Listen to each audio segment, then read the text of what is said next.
kaga hadlayaa qodob ka soo baxay shirweynihii xisbiga wadani qodobkaas oo sheegaya wasiir xirsi cali xaaji xasan wasiir imkana hogaamiye uu kaga hadlay wadadan isagoo sheeganaya anaga wax qabadkii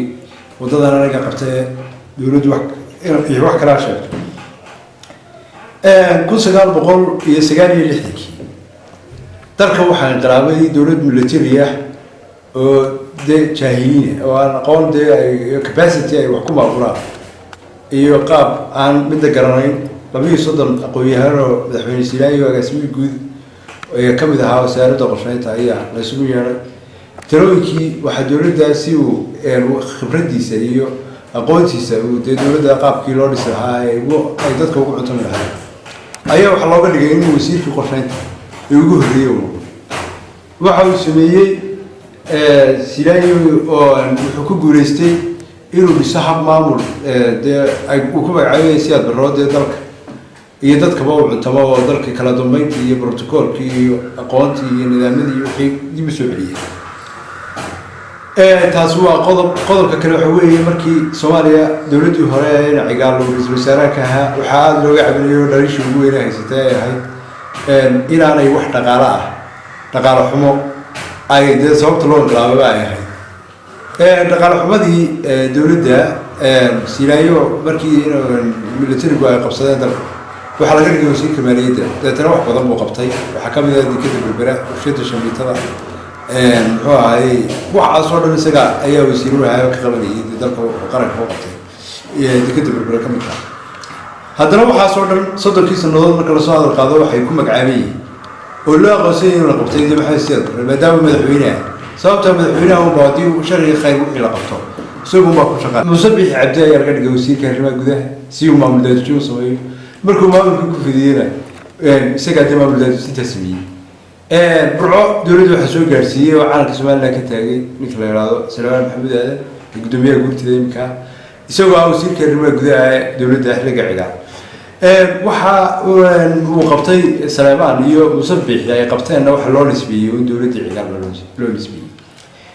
marka kadib caqabad kale ayaa timi caqabada kale timi waxay ahayd lacagta Soomaaliland oo markii la soo sameeyay qaab khaldan u shaqeynayay oo qaabka khaldan u shaqeynayay waxay ahayd boqolka shilin baa loo qaadanayay 10 grosh 500 baa loo qaadanayay dadna lacagta cidii fariisin lahayd baa loo baahay dadna Silaayo waxa laga dhigay wasiirka maaliyadda isaga fariisiyo 500 ka dhigay boqolkiina boqol ka dhigay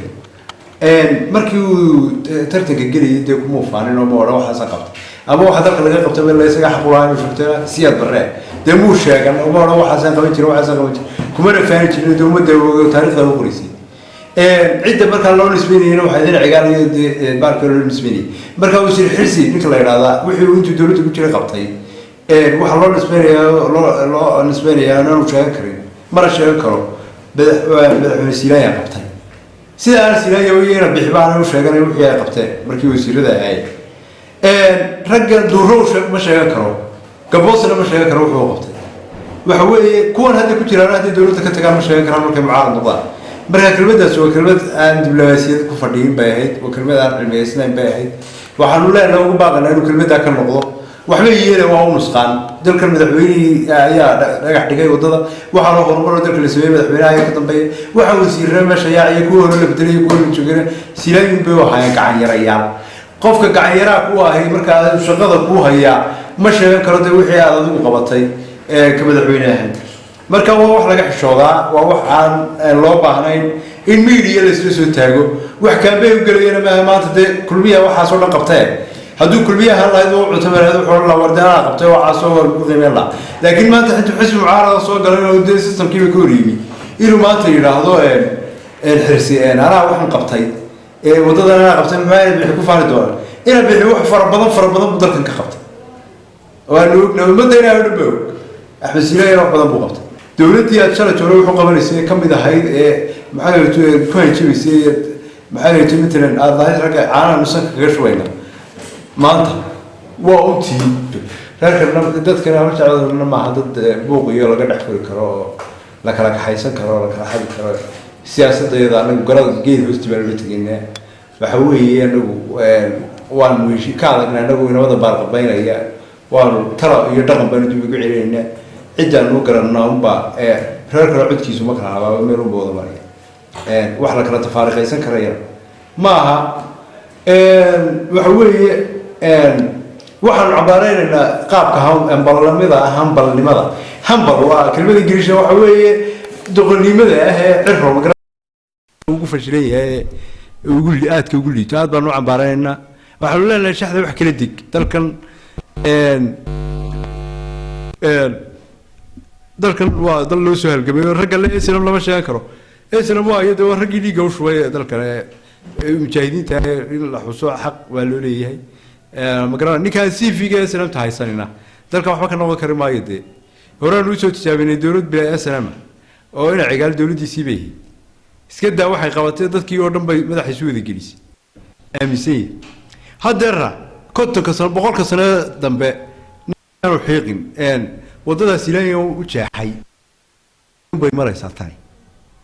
wixii waxa ka duwan hay'adda ilaahay dalka waxba u tusay dadka wuxuu tusay wax qabad buu tusay wadooyin buu sameeyay maxay tahay wax badan oo aan dadku u arkayeen riwaayad ayuu ninkii dee wax qabad keeni karaya kaas ilaahay keenay oo kale ama dinimo kale siran bay keenay dee isaga yaqaan bal ha keeno soo dhigaan waxay ku tartamayaan nimankan mucaarad annagu ma hayno wax aan sheegno matala de malaayina buubaaba soo kaxaysan Soomaali weeye ina buubaanada dalka wax ka doortay shilamayan oo kii xagaa qabtay ta koonfurta waxa hadda lagu soo noqdayna waa sharun waxa la wuxuu soo kordhinaya ma jirto wassalaamu calaykum waraxmatullaahi wabarakaatuh